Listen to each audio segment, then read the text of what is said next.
Hello, it's that time again. Yes, it's another massive Tribes Ascend update. And yes, this is a big one, a really big one. So first off, the weapon upgrading system has been changed.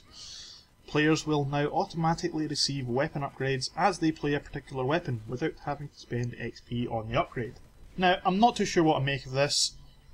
Yes, okay, it means that you can focus on buying weapons with XP, but on the flip side of that, in order to be effective with some of these weapons, you do need the upgrades. For example, the Arcs Buster can need that plus 20% against armour in order to be effective against the generator and against tanks. Things like the chain gun and some of the grenades, they kind of need the upgrades as well. You know, it might put some people off trying new classes if they think that they have to stand and play them just to be effective with them. Depends on how quickly you actually unlock these. We'll see what the community says about that a couple of weeks down the line, or a couple of days down the line, because it might be blatantly obvious that it's broken from day one. I mean, when I first played there, I got an upgrade after the first match. I mean, okay, it was the first upgrade, and it was the first time I played, and I'd expect that to come quickly. But there's no real guide as to how the mechanism for upgrading actually works. Yes, there's a progress bar, and it's got some numbers on it, but it doesn't really tell you how you get that kind of experience, whether it's from experience from matches or whether it's from you actually using the weapon or whether it's just having it in your loadout while you're playing. I mean, if it's on hit, something like the Saber Launcher, which gets very little use, is going to be really hard to actually upgrade. You can very rarely fire that thing, and when you do fire it, you can very rarely hit with it. So if it's done on hits, then, you know, the Saber Launcher is going to languish unupgraded for quite a while. But it's nice that they've sort of detached it from XP, because you can buy boosters to boost your XP, and then essentially people were still complaining that although it wasn't directly buying power, it was akin to it. You can still actually unlock all the upgrades at once with XP for about the price of a weapon. It's normally more than the price of the actual weapon you bought. It's normally about 15 to 20,000 XP in order to unlock all the upgrades at once. I suppose that's kind of okay. A case can be made, again, for something like the Saber Launcher that would very rarely get an outing. I mean, you don't want it sitting there in your backpack not getting used and not getting upgraded. So it's nice that they've given you choice, and I can see why they've tried to detach the upgrade system from the XP system. I mean, I think it's a nice compromise between those that feel that buying an XP boost was akin to buying power when you're buying your upgrades. But it's nice that they've actually addressed some of those concerns, and it's good to see a developer that actually listens to people. But anyway, next up is the 27 new weapons. 3 for each class, although what they actually are is just variants on the existing weapons, that is, the default weapons you get with each class, although apparently the Titan Launcher, which is a variant of the Saber Launcher, is slightly more than the statistical change, but we'll see when we get in game what these actual changes are. But it's all the default weapons that you have unlocked when you start the game have a statistically different variant now. 3 for each class, 1 main, 1 secondary, and I think the grenades are variants as well, so we'll have a look at that. As for the rest of the patch notes, pistols and SMGs got majorly nerfed. The Raider's Shield Pack has been nerfed. More energy is required to absorb a point of damage. The Brute's Gladiator has gotten a buff. It has the detonation time decreased by 26% and the radius increased by 3%. But you can now aim, shoot, and it'll detonate quicker in a wider radius, so it's a little bit more effective than it was before, which is nice. Sentinel's BXT rifle has had its damage fall off increased, which is a bit of a nerf.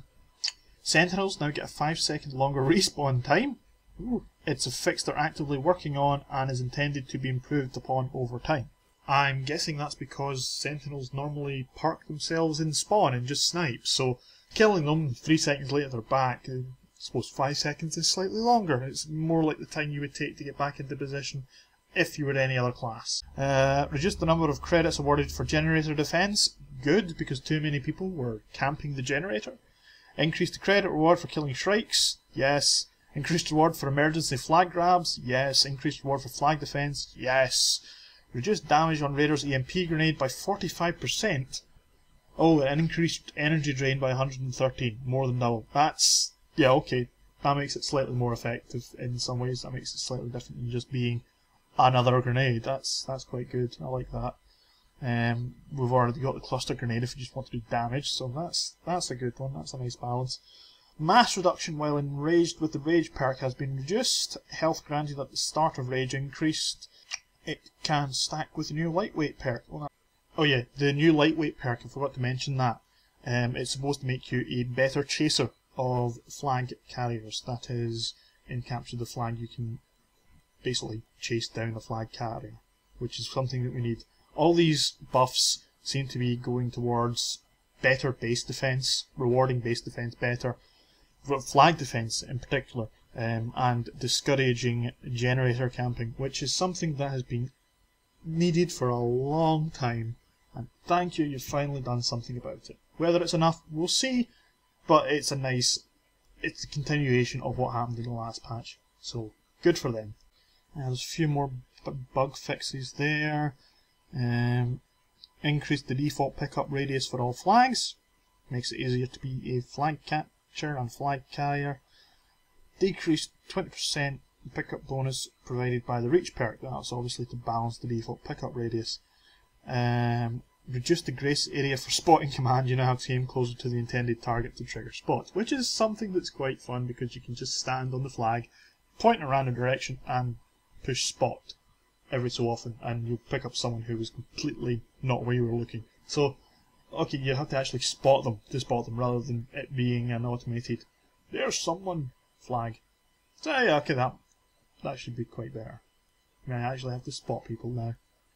Well, those were the patch notes. In the background of that, you would have saw me going through the classes and looking at their new weapons, so you would probably have seen the descriptions between them and the actual differences in stats. So I'll just quickly go over my thoughts on some of these weapons. Here's the Titan launcher, and despite what you might think, it's not really the same as the Saber launcher. It is in fact a dueling weapon, and it's awesome. It's very short range, so there's no point in bombarding with it, and it's got quite a decent splash damage radius on it. As for the grenades are pretty much standard across all of the classes, and they are just basically tweaks on damage, radius, and occasionally other things, but mostly damage and radius trade-offs. I suppose it's really all you can do with a grenade. There's not really much else you can do unless it's one of the special grenades. Case in point, the fractal grenade, because the fractal grenade has now got a longer duration and does less damage. And it's yellow, so we'll have yellow and green disco parties. Yay! So here we have the dueling spin fuser, and as you can guess from the name, it's all about dueling. It does more damage than the regular light spin fuser, so it's the choice for the discerning pathfinder who wants to get into a bit of a fight. So next up we have the Dust Devil, which is a version of the Arcbuster for the Raider, which has a larger splash area and less damage. So it's one of those weapons you want to take along if you're attacking the flag stand. I'm just going to quickly go through the Raider's SMGs as well, because the Raider now has 3 SMGs. That is, 3 weapons that are practically the same type, and all they have is slightly different stats on them. A little bit of I know what they were going for was slight upgrades or slight side grades to the existing weapons, but the Raider already had one, and it was rather good. Now we've got a third one to choose from, and I don't see the point in it. But anyway, it's there, and it's there for you to pick up if you want it.